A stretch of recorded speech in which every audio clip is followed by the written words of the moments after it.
आज ना आषाढी एकादशी निमित्त फक्त 2 साहित्यात उपवासाचे मऊसूत जाळीदार डोसे बनवूया. त्यासाठी 1 वाटी वरी तांदूळ आणि अर्धी वाटी साबुदाणे रात्री स्वच्छ धुवून भिजत ठेवायचे. हे बघा, हे दुसरा दिवस झाला. साबुदाणे आणि वरी तांदूळ चांगले भिजलेत.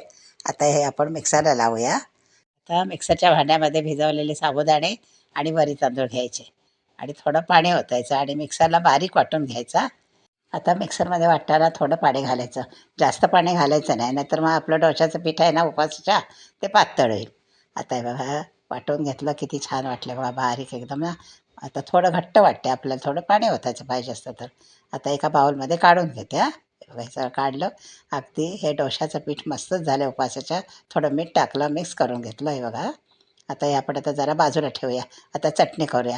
खोबरं घेतलं, ओलं खोबरं, मिरची आणि मीठ. बाकी घालायचं नाही, उपवासाची चटणी आहे ना म्हणून. हे बघा, आणि थोडं लाल तिखट घातलं म्हणजे जरा कलर आला की बरं वाटतं ना बघायला. आता या तवा तापलेला आहे.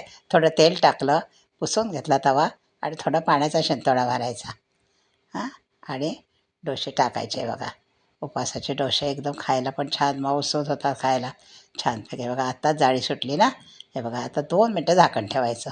हां, आता 2 मिनटं झाली. बघूया, बघू. हां, मस्त झाला आपला डोसा. वरून थोडंसं तेल आता तूप टाकायचं, आपण का उपवासाला खातो तसं.